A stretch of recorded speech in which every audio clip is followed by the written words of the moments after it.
Welcome, you dear souls. So this is Agape from Enter Agape, and thanks for visiting my channel. And today I wanted to talk to you about the book that I've been studying, The Woman with the Alabaster Jar. And this is basically about the bloodline of Jesus Christ and Mary Magdalene, and I find it so interesting. And I think I talked about this topic already, but I felt I need to mention this again because there is a chapter here entirely about the tarot cards, and I haven't noticed that since until I was already having my own channel and I was already doing my own card readings. I was just drawn to the title because it was about Mary Magdalene, and at some point in my awakening journey I felt really strongly connected to that idea. And so there are so many interesting topics here, but especially the one about the tarot cards, which in this book is way described as a mean to spread the knowledge of the Holy Grail and the bloodline of Jesus Christ, which is here referred as the wine, the valley, the wine, to throughout the Europe,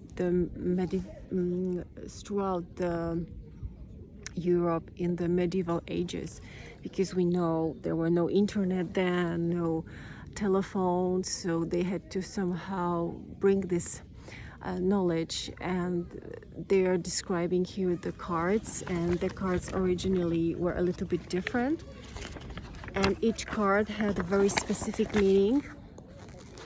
And it's also here about the Black Madonna, so the Black hidden Madonna.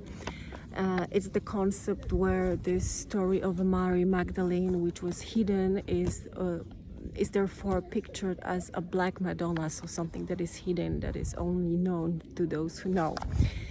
But this story about the tarot cards, where every card kind of depicts the story of how it went, especially starting with like Pope, female Pope, by the female Pope. I'm just gonna read randomly some of the descriptions, because basically what this book says is that it was a story of that depicting the bloodline of Jesus Christ, and each picture was like each step and what happened to those people who knew about it, and what happened and how it turned out.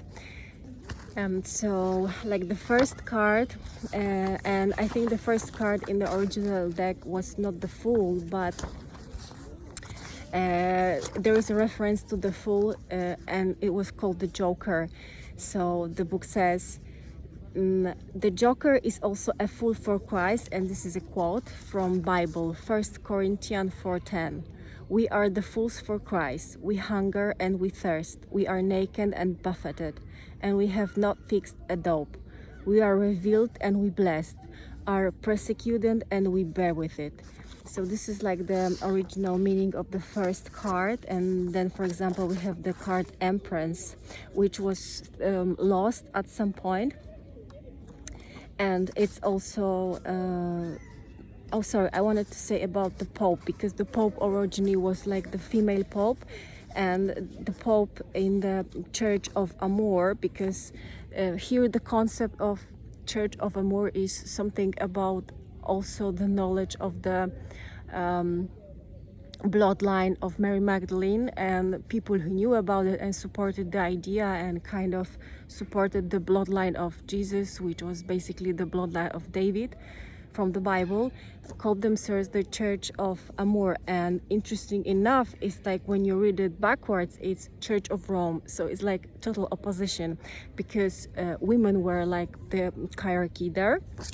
And so this card was lost because this card of female Pope, she was represented as the descendant of the other Mary, meaning Mary Magdalene, the royal matriarch. This other church, which is the Church of Love, Amor, Church of Amor, honors the principle seated at the left hand of God, the feminine. It is definitely anti-establishment. No wonder this card was expunged. So we can go on like this with every card. This is really such an interesting topic. And for example, like the last card, I like it so much. Sorry, it's not the last card. There are so many references to Jesus Christ on every card from the original deck, but I like so much the card which represents the sun, because within the story that the tarot cards talk about, the sun card is referred to be a card of an awakening. Awake, O sleeper. This card pictures the day of enlightenment, when all people will awaken to their personal responsibility and communal destiny as the one child of God, whose name Emmanuel means God is with us. In the doctrines of the heresy, the promise of the reveal, not tops.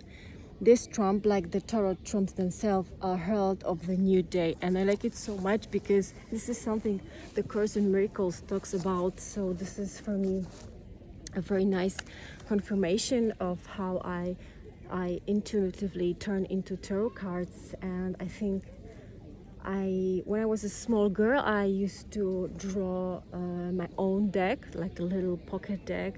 And I didn't know why I did it, but at some point I stopped. And now I feel it was something from the past life maybe that came to me, but I repressed it for so long. And after my awakening started, and it was, I believe, after I met my twin flame, I began to be drawn to tarot cards again. And funny enough, this was a moment when I started to draw. And at some point I realized that I'm drawing tarot cards, interpretation, very general interpretation of tarot cards. And even I remember drawing one card specifically, the Hierophant with a symbol. Maybe I find the symbol in this book. And I was very drawn to that symbol. And in this book I found that there is a meaning to this symbol. It's called Ave Millennium, and it's also about the story of the Jesus and Mary Magdalene. And maybe I find the picture, because this was so interesting to me to find it later in a book that was supposed to be about something else, and it turned out to be about tarot. So this is just something I wanted to share with you because I find it really interesting. And of course we can say it's just a coincidence, but yeah, maybe the coincidence is just the name of another law. So if you find it interesting, I highly recommend. It's a very, very interesting book.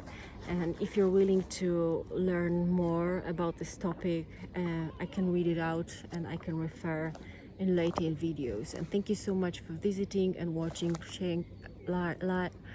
sharing, liking and subscribing. Thank you so much. Till the next time.